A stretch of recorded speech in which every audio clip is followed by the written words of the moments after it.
बना लेता हूं, ठीक है। तो कहानी ग्रीन हाइड्रोजन के हीरो भारत का सफर। तो क्या था भाई? ठाकुर योगेंद्र सिंह, ठीक है। चलिए, तो ग्रीन हाइड्रोजन के हीरो भारत का सफर। एक समय की बात है, एक छोटे से गांव में एक युवा लड़का था जिसका नाम योगेंद्र था। योगेंद्र को अपने देश के लिए कुछ बड़ा करने का सपना था। जब वह बड़ा हुआ, उसने सुना कि देश और दुनिया को स्वच्छ ऊर्जा की आवश्यकता है। उसने महसूस किया कि ऊर्जा स्रोतों के लिए एक नई दिशा की खोज हो रही है और सबसे ज्यादा चर्चा ग्रीन हाइड्रोजन के बारे में थी। योगेंद्र की खोज। योगेंद्र ने जानने की ठानी कि यह ग्रीन हाइड्रोजन क्या है और क्यों इसे भविष्य की ऊर्जा कहा जा रहा है। एक एक पॉइंट आपका कंटेंट है। उसने समझा कि हाइड्रोजन एक प्रकार का ईंधन है जो तब बनता है जब पानी यानी H2O को विशेष मशीनों द्वारा, जिसे हम इलेक्ट्रोलाइजर कहते हैं, यानी हाइड्रोजन एक प्रकार का ईंधन है जो तब बनता है जब पानी यानी H2O को विशेष मशीनों द्वारा यानी इलेक्ट्रोलाइजर द्वारा ऑक्सीजन और हाइड्रोजन में यानी H2O का H2 और O अलग कर दिया जाता है, विभाजित किया जाता है। यह हाइड्रोजन बहुत स्वच्छ होता है क्योंकि इसे नवीकरणीय ऊर्जा जैसे सोलर और विंड एनर्जी से बनाया जाता है, इसीलिए इसे ग्रीन हाइड्रोजन कहा जाता है। लेकिन योगेंद्र को एक और बात पता चली। भारत को ग्रीन हाइड्रोजन का वैश्विक केंद्र बनाना सरकार का बड़ा लक्ष्य था।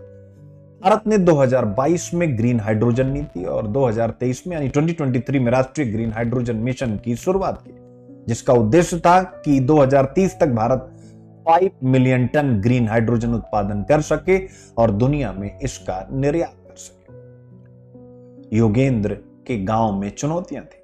योगेंद्र के गांव में खेती और उद्योगों के लिए बहुत ऊर्जा की आवश्यकता थी। गांव के लोग कोयले और डीजल का इस्तेमाल करते थे जो प्रदूषण फैलाते थे।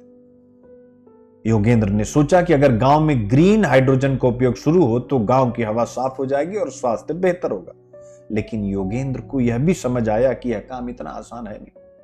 ग्रीन हाइड्रोजन बनाने के लिए बहुत सारी सोलर एनर्जी और विंड एनर्जी की जरूरत थी और इसे बनाने की तकनीक काफी महंगी थी।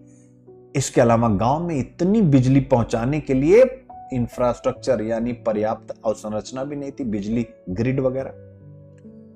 अब योगेंद्र ने समाधान ढूंढा। योगेंद्र ने गांव के नेताओं से बात की और बताया कि सरकार ने कई नीतियां बनाई हैं ताकि ग्रीन हाइड्रोजन उत्पादन सस्ता हो सके। अब ग्रीन हाइड्रोजन उत्पादन कैसे सस्ता होगा?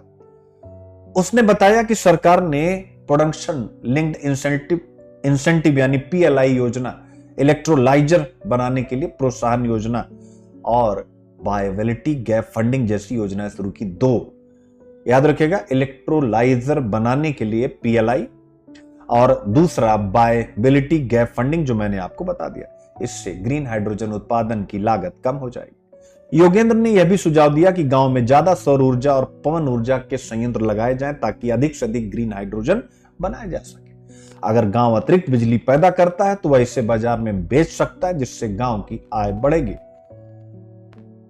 हालांकि योगेंद्र का गांव तैयार हो गया। उसे एक बात और समझ में आई कि ग्रीन हाइड्रोजन को वैश्विक स्तर पर बेचने के लिए बहुत सारे देशों के साथ ट्रेड एग्रीमेंट यानी व्यापारिक समझौते करने पड़ेंगे। लेकिन उसने उम्मीद नहीं छोड़ी क्योंकि सरकार ने इसके लिए भी नीतियां बनाई थी और कार्बन क्रेडिट और निर्यात को बढ़ावा देने के उपाय भी किए थे।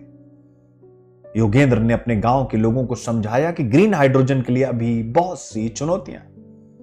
कौन सी? जैसे नंबर 1 यानी हम चैलेंज पे आ गए, जैसे कि सस्ती तकनीक और इंफ्रास्ट्रक्चर का निर्माण।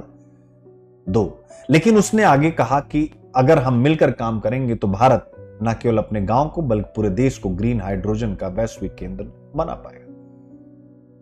योगेंद्र की मेहनत और जानकारी से गांव के लोग ग्रीन हाइड्रोजन के महत्व को समझ गए और उन्होंने सरकार की योजनाओं का लाभ उठाना शुरू किया। धीरे धीरे उनका गांव एक उदाहरण बन गया कि कैसे ग्रीन हाइड्रोजन से भविष्य में स्वच्छ ऊर्जा का सपना साकार हो सकता है। अर्जुन या योगेंद्र को विश्वास था कि अगर ऐसा एक गांव कर सकता है तो पूरा भारत भी 2030 तक ग्रीन हाइड्रोजन का वैश्विक केंद्र बन सकता है।